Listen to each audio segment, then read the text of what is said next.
Welcome back to the dopest show you won't get sick of. I'm Spencer, and this is Sasha.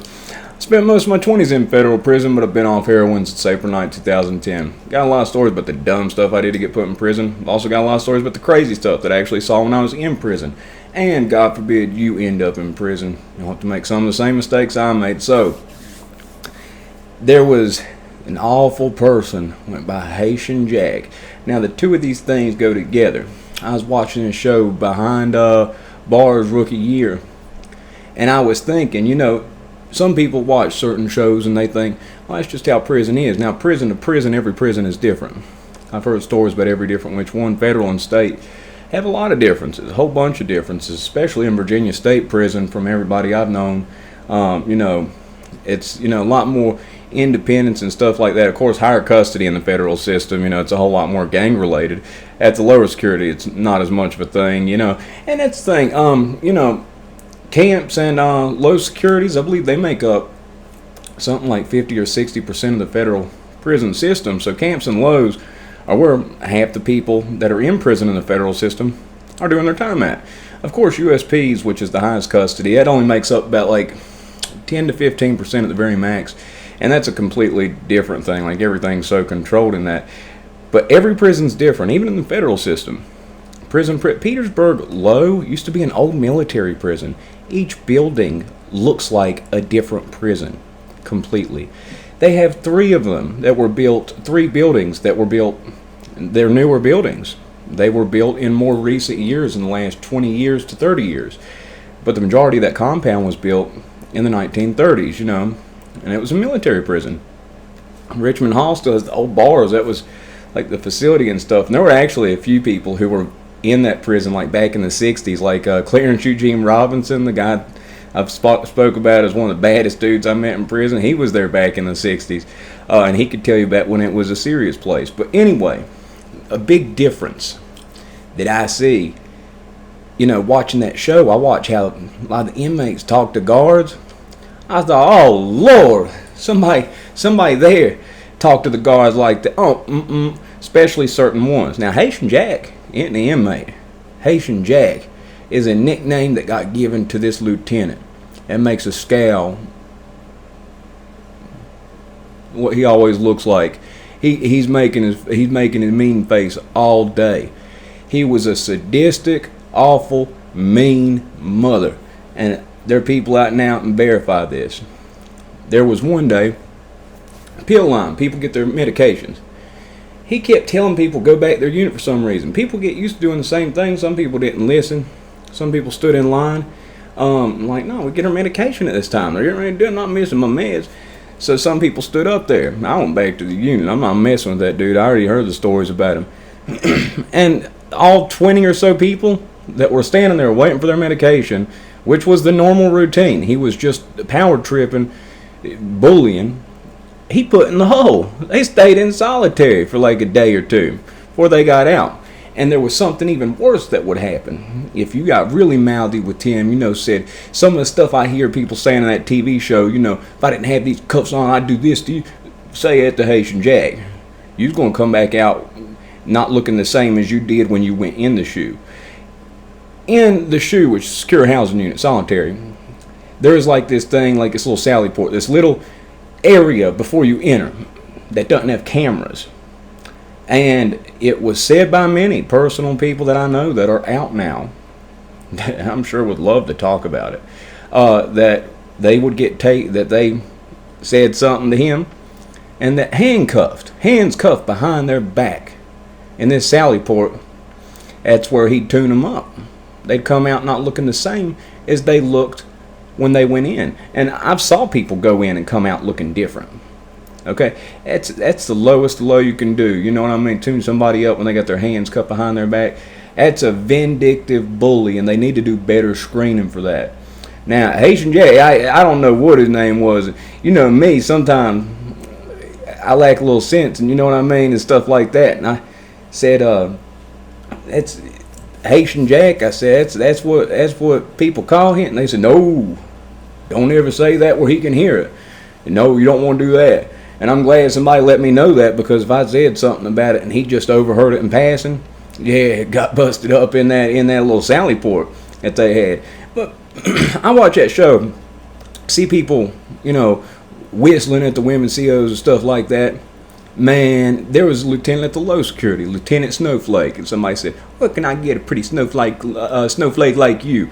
And she put him in the hole. He was in the hole for a while. He didn't just spend a day or two. He spent a while. And when you're at the low security, they got to take you to the medium because that's where solitary is at. So they had to handcuff him, put him in a van, take him all the way over to the medium, had to sit in there, wait. Yeah, just for saying that. So some of the stuff I see on that show, I hadn't watched shows like that in the last 5 years, but since I'm doing this, I watch, just to compare and say stuff like that, because some people watch one thing and they're like, oh, so that's what prison's like. No, there is no one show, no one source, no one place that you can get a representation of what prison is fully like. Of course, the camps are the lowest in the federal. That's the easiest time to do in the entire United States, the camps. There are certain camps, they don't have cameras. They don't, pretty much no camp has fences. So people are going out meeting girls in the woods. At Petersburg, they were sneaking down the hill, going to the river, and having friends pick them up in a boat. They go fishing. There's one guy got caught for that, sent back to low security for that. And their cell phones. Everybody has cell phones. People talk about all these cell phones, all these different prisons that they were in. Federal system, yeah, there were a few. You'd hear about. Unless you were trying to find something like that, you didn't hear about it too often. In the federal system, they take phones serious. I'm sure in the state system, it's an issue and everything else, but in the feds, man, it's better to get caught with dope than it is a phone. If you get caught with a phone in the federal system, in the camps it wasn't as bad. Sometimes they just send people over to the low, but a lot of times they'd ship them. Get caught at the medium security with the phone, no. They're going to send you halfway. They're going to send you states over. That's a thing in the federal system. For protection or for punishment or whatever, they can send you to any state. Oftentimes, whatever state you're convicted in the federal system is not the state that you'll be doing time in.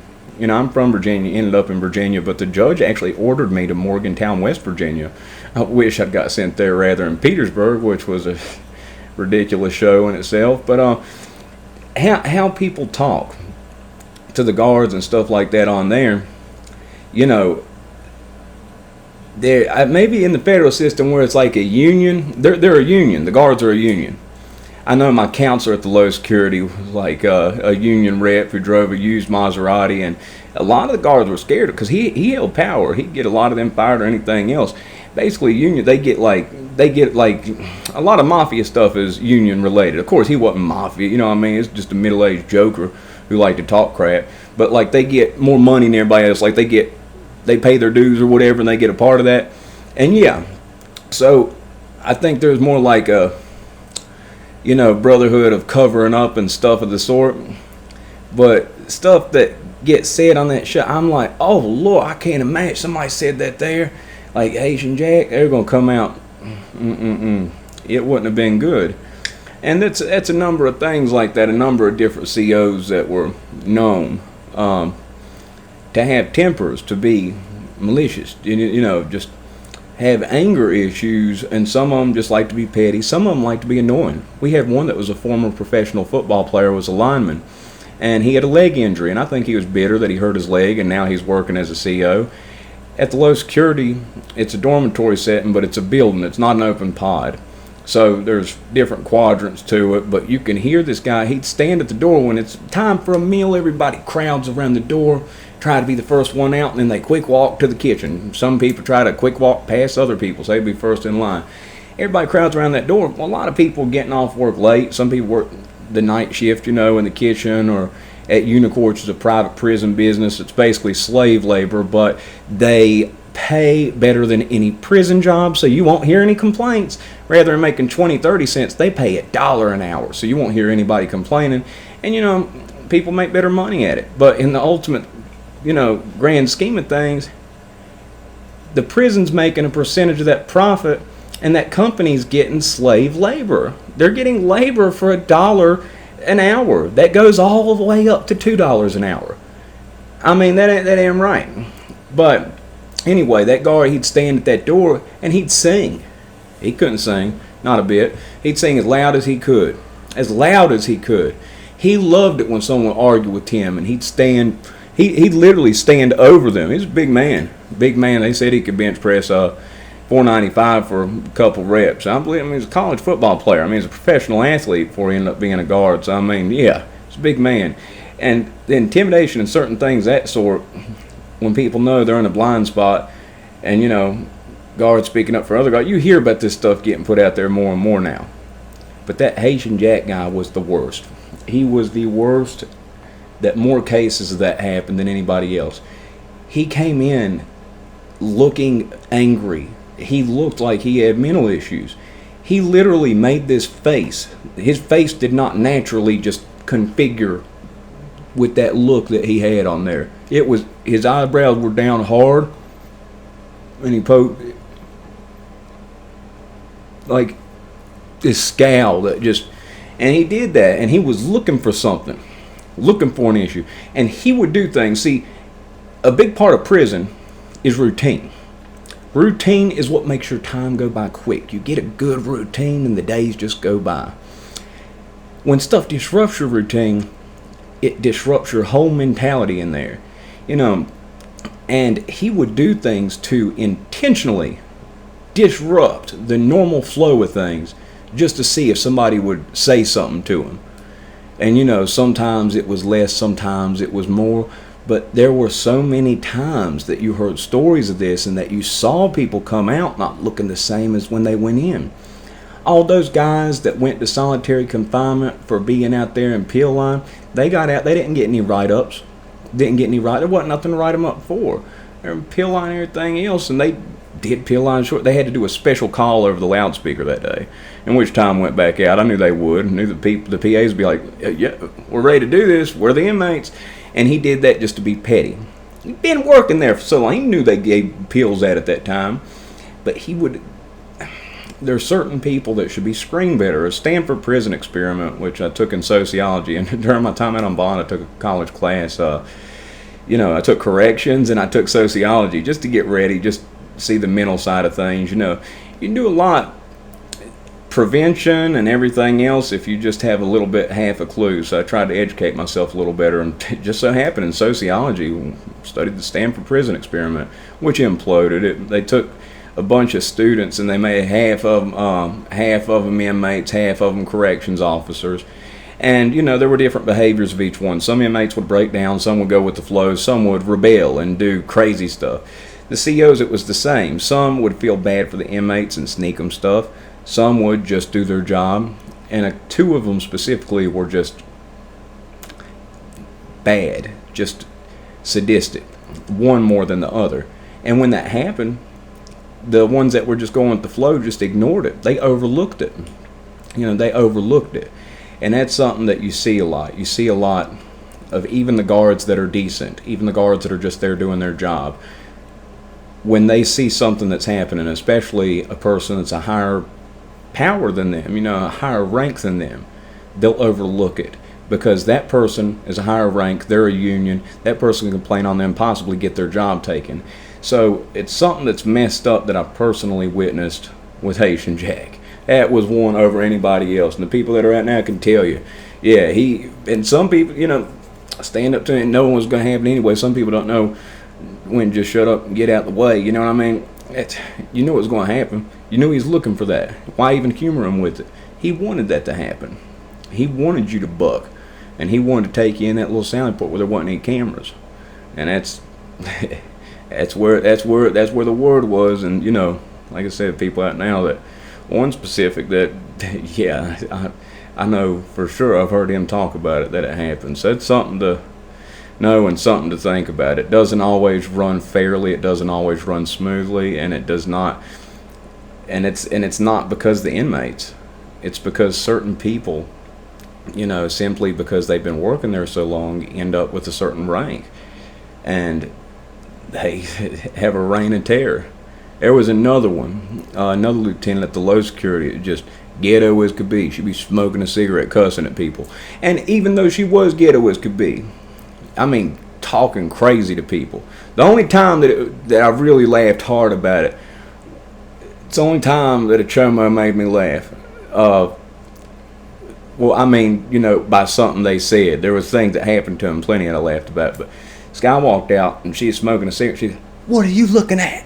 And he said, "Not you. I'm a sex offender. You're way too old for me." And she said, "Get out of here." that was kind of funny. But, even as ghetto as she was and everything else, and she wasn't professional. I saw the warden specifically take her aside and say, "Listen, this is not how we conduct ourselves. We don't cuss and do this, but she wasn't malicious or anything. Wasn't malicious, wasn't vindictive, but there were other ones that were, that Lieutenant Snowflake one, for that guy saying that, she should have given him a write-up or whatever at the very worst.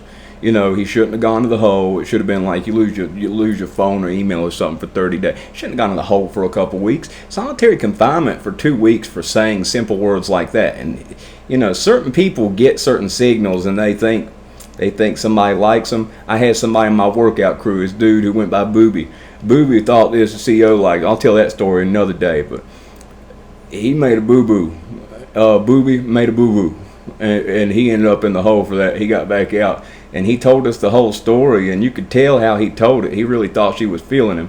And, he made a boo-boo. I'll talk about that another time, though. But anyway, if you like the video, press the like button. If not, it's 16 minutes and 23 seconds of your life, which you'll never get back. Trying to do a few more videos here recently. Just been going through some physical stuff, coming back from the sickness, everything else. A lot of stuff happening with the family.